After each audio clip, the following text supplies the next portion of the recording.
KaraokeBooks. The History of the Peloponnesian War. Written by Thucydides.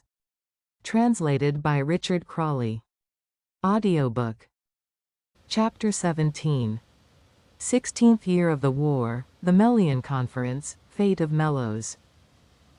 The next summer Alcibiades sailed with 20 ships to Argos and seized the suspected persons still left of the Lacedaemonian faction to the number of 300, whom the Athenians forthwith lodged in the neighboring islands of their empire.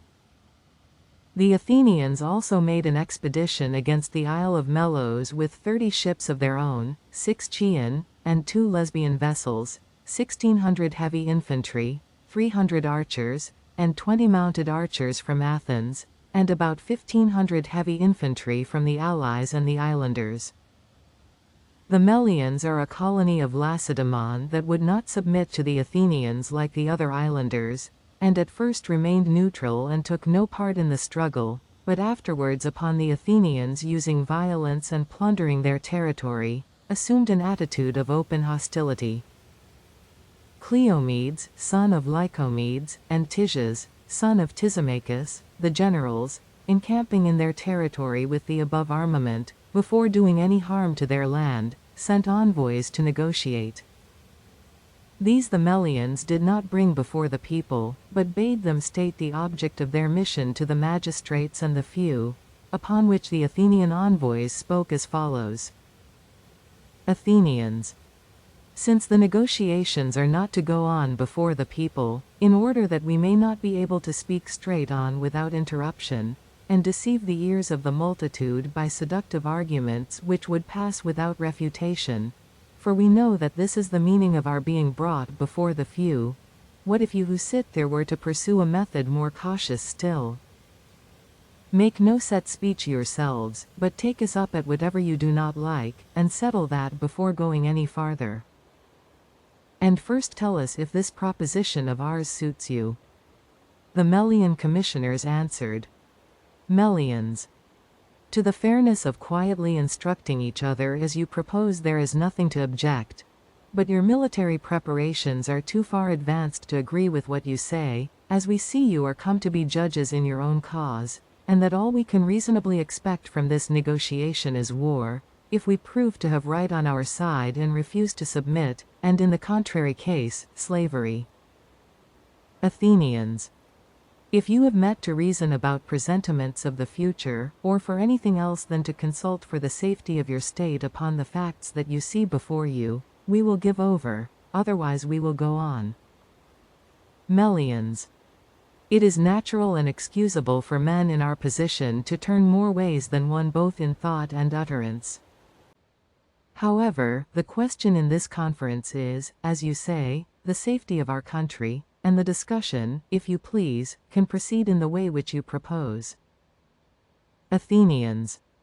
For ourselves, we shall not trouble you with specious pretenses, either of how we have a right to our empire because we overthrew the Mede, or are now attacking you because of wrong that you have done us, and make a long speech which would not be believed, and in return we hope that you, instead of thinking to influence us by saying that you did not join the Lacedaemonians, although their colonists, or that you have done us no wrong, will aim at what is feasible, holding in view the real sentiments of us both, since you know as well as we do that right, as the world goes, is only in question between equals in power, while the strong do what they can and the weak suffer what they must. Melians. As we think, at any rate, it is expedient, we speak as we are obliged, since you enjoin us to let right alone and talk only of interest, that you should not destroy what is our common protection, the privilege of being allowed in danger to invoke what is fair and right, and even to profit by arguments not strictly valid if they can be got to pass current. And you are as much interested in this as any, as your fall would be a signal for the heaviest vengeance and an example for the world to meditate upon. Athenians. The end of our empire, if end it should, does not frighten us. A rival empire like Lacedaemon, even if Lacedaemon was our real antagonist, is not so terrible to the vanquished as subjects who by themselves attack and overpower their rulers. This, however, is a risk that we are content to take. We will now proceed to show you that we are come here in the interest of our empire, and that we shall say what we are now going to say, for the preservation of your country, as we would fain exercise that empire over you without trouble, and see you preserved for the good of us both.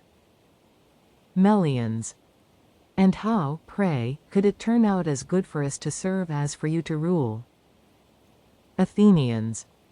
Because you would have the advantage of submitting before suffering the worst, and we should gain by not destroying you. Melians. So that you would not consent to our being neutral, friends instead of enemies, but allies of neither side. Athenians.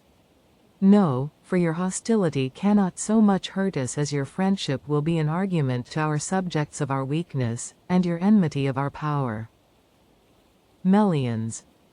Is that your subjects' idea of equity, to put those who have nothing to do with you in the same category with peoples that are most of them your own colonists, and some conquered rebels?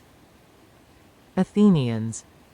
As far as right goes, they think one has as much of it as the other, and that if any maintain their independence it is because they are strong, and that if we do not molest them it is because we are afraid, so that besides extending our empire we should gain in security by your subjection, the fact that you are islanders and weaker than others rendering it all the more important that you should not succeed in baffling the masters of the sea. Melians. But do you consider that there is no security in the policy which we indicate? For here again, if you debar us from talking about justice and invite us to obey your interest, we also must explain ours, and try to persuade you, if the two happen to coincide. How can you avoid making enemies of all existing neutrals who shall look at case from it that one day or another you will attack them? And what is this but to make greater the enemies that you have already, and to force others to become so who would otherwise have never thought of it? Athenians. Why, the fact is that continentals generally give us but little alarm. The liberty which they enjoy will long prevent their taking precautions against us. It is rather islanders like yourselves, outside our empire, and subjects smarting under the yoke, who would be the most likely to take a rash step and lead themselves and us into obvious danger. Melians. Well then, if you risk so much to retain your empire, and your subjects to get rid of it, it were surely great baseness and cowardice in us who are still free not to try everything that can be tried, before submitting to your yoke. Athenians. Not if you are well advised, the contest not being an equal one, with honor as the prize and shame as the penalty, but a question of self-preservation and of not resisting those who are far stronger than you are. Melians. But we know that the fortune of war is sometimes more impartial than the disproportion of numbers might lead one to suppose. To submit is to give ourselves over to despair, while action still preserves for us a hope that we may stand erect. Athenians. Hope, danger's comforter, may be indulged in by those who have abundant resources, if not without loss at all events without ruin, but its nature is to be extravagant, and those who go so far as to put their all upon the venture see it in its true colors only when they are ruined, but so long as the discovery would enable them to guard against it, it is never found wanting. Let not this be the case with you, who are weak and hang on a single turn of the scale, nor be like the vulgar, who, abandoning such security as human means may still afford, when visible hopes fail them in extremity, turn to invisible, to prophecies and oracles, and other such inventions that delude men with hopes to their destruction. Melians. You may be sure that we are as well aware as you of the difficulty of contending against your power and fortune, unless the terms be equal. But we trust that the gods may grant us fortune as good as yours, since we are just men fighting against unjust, and that what we want in power will be made up by the alliance of the Lacedaemonians, who are bound, if only for very shame, to come to the aid of their kindred. Our confidence, therefore, after all is not so utterly irrational. Athenians. When you speak of the favor of the gods, we may as fairly hope for that as yourselves. neither our pretensions nor our conduct being in any way contrary to what men believe of the gods, or practice among themselves. Of the gods we believe, and of men we know, that by a necessary law of their nature they rule wherever they can. And it is not as if we were the first to make this law, or to act upon it when made. We found it existing before us, and shall leave it to exist forever after us. All we do is to make use of it, knowing that you and everybody else, having the same power as we have, would do the same as we do. Thus, as far as the gods are concerned, we have no fear and no reason to fear that we shall be at a disadvantage. But when we come to your notion about the Lacedaemonians, which leads you to believe that shame will make them help you, here we bless your simplicity but do not envy your folly. The Lacedaemonians, when their own interests or their country's laws are in question, are the worthiest men alive. Of their conduct towards others much might be said, but no clearer idea of it could be given than by shortly saying that of all the men we know they are most conspicuous in considering what is agreeable honorable, and what is expedient just. Such a way of thinking does not promise much for the safety which you now unreasonably count upon. Melians. But it is for this very reason that we now trust to their respect for expediency to prevent them from betraying the Melians, their colonists, and thereby losing the confidence of their friends in Hellas and helping their enemies. Athenians. Then you do not adopt the view that expediency goes with security, while justice and honor cannot be followed without danger, and danger the Lacedaemonians generally court as little as possible. Melians. But we believe that they would be more likely to face even danger for our sake, and with more confidence than for others, as our nearness to Peloponnese makes it easier for them to act, and our common blood ensures our fidelity. Athenians. Yes, but what an intending ally trusts to is not the goodwill of those who ask his aid, but a decided superiority of power for action, and the Lacedaemonians look to this even more than others. At least, such is their distrust of their home resources that it is only with numerous allies that they attack a neighbor. Now is it likely that while we are masters of the sea they will cross over to an island? Melians. But they would have others to send. The Cretan Sea is a wide one, and it is more difficult for those who command it to intercept others, than for those who wish to elude them to do so safely. And should the Lacedaemonians miscarry in this, they would fall upon your land, and upon those left of your allies whom Brasidas did not reach, and instead of places which are not yours, you will have to fight for your own country and your own confederacy. Athenians. Some diversion of the kind you speak of you may one day experience, only to learn, as others have done, that the Athenians never once yet withdrew from a siege for fear of any. But we are struck by the fact that, after saying you would consult for the safety of your country, in all this discussion you have mentioned nothing which men might trust in and think to be saved by. Your strongest arguments depend upon hope in the future, and your actual resources are too scanty, as compared with those arrayed against you, for you to come out victorious. You will therefore show great blindness of judgment, unless, after allowing us to retire, you can find some counsel more prudent than this.